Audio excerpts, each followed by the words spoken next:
بسم اللہ الرحمن الرحیم۔ شروع کرتا ہوں اللہ کے پاک نام سے جو بہت بڑا مہربان نہایت رحم والا۔ دوستوں، بہنوں، بھائیوں، بزرگوں، السلام علیکم ورحمۃ اللہ وبرکاتہ۔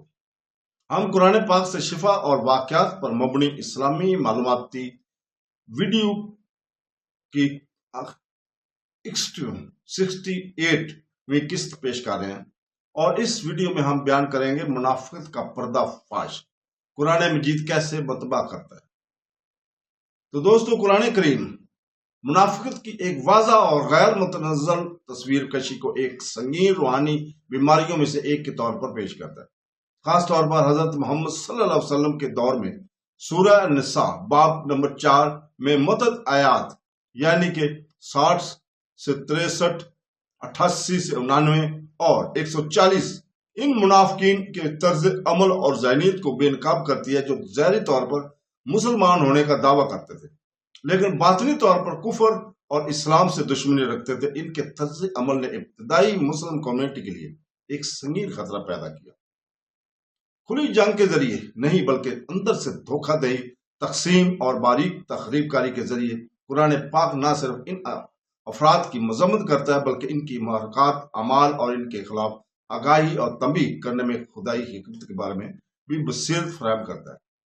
آیت نمبر 60 سے 63 میں اللہ تعالیٰ بیان کرتا ہے کہ جب انصاف اور اختیار معاملات آتے ہیں تو منافقین کیسا سلوک کرتے ہیں۔ اگرچہ انہوں نے اللہ اور اس کے رسول پر ایمان لانے کا دعویٰ کیا تھا، لیکن وہ اکثر طاغوت سے فیصلہ مانگتے تھے۔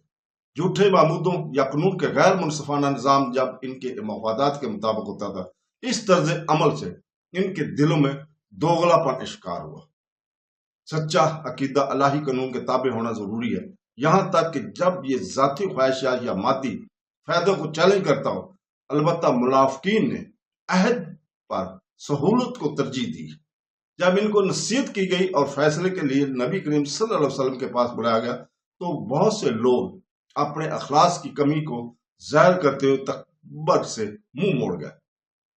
اللہ تعالیٰ اعلان کرتا ہے کہ ان کے دل بیمار ہیں اور وہ محض ایمان کے لیے لب و لہجہ پیش کرتے ہیں۔ اللہ کی قسم کھا کر ان کا مطلب اچھا تھا، جب ان کے ارادے نیکی سے دور تھے۔ یہ دوگلا پن خطرناک تھا کیونکہ انہوں نے کمیونٹی میں گھسنے اور دوسروں پر اثر انداز ہونے کی اجازت دی، جبکہ خفیہ طور پر اس کے بنیادی اصولوں کے خلاف کام کیا۔ ان کی غداری آیت نمبر 88 اور 99 میں بھی واضح ہو جاتی ہے، جو اسلام کے دفاع میں لڑنے سے ان کی پچکراہٹ کے مسئلے کو حل کرتی ہے، جبکہ مخلص مومنین سمجھتے تھے کہ اپنے عقیدے اور برادری کی حفاظت کے لیے قربانی ضروری ہے۔ منافقین دوسروں کے درمیان خوف اور ہچکچاہٹ کی حوصلہ افزائی کرتے ہوئے پیچھے بیٹھنے کو ترجیح دیتے ہیں۔ اللہ تعالیٰ پوچھتا ہے، تمہارے ساتھ کیا ہے کہ تم منافقوں کے بارے میں دو گروہ ہو؟ اس الجھن کو اجاگر کرتے ہوئے جو کچھ مسلمانوں کو اس بات کا توہین کرنے میں درپیش ہے کہ وہ ان لوگوں سے کیسے نپٹا جائے جنہوں نے وفاداری کا دعویٰ کیا لیکن جن کے اعمال نے ایک اور کہانی بیان کی۔ ان آیات سے معلوم ہوتا ہے کہ منافقوں نے نہ صرف جنگ کرنے سے انکار کیا تھا بلکہ یہ امید بھی تھی کہ مسلمان ناکام ہوں گے۔ ان کے دل اسلام کے دشمنوں کی طرف جھک گئے۔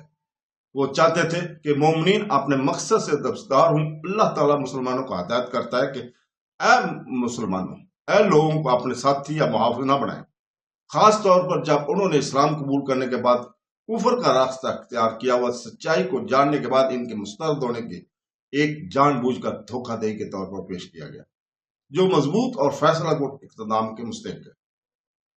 منافقین کا طرز عمل صرف لڑائی یا قانونی ہیرا پھیری سے بچنے تک محدود نہیں تھا۔ آیت نمبر 140 سورہ نساء میں قرآن پاک ان کے کردار کی ایک اور جہت کو مخاطب کرتا ہے، تمسخر۔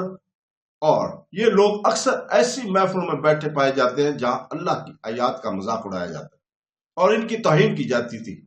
حق کے لیے کھڑے ہونے یا ایسے ماحول سے خود کو ہٹانے کی بجائے وہ خاموش رہے یا اس سے بھی بہتر اس میں شامل ہو گئے۔ اللہ مومنوں کو خبردار کرتا ہے کہ ایسے لوگوں کو ساتھ نہ بیٹھیں جب تک کہ وہ اپنی گفتگو کا موضوع نہ بدلیں۔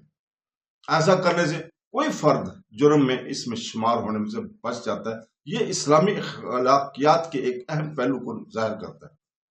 تمسخر یا نا انصافی کے سامنے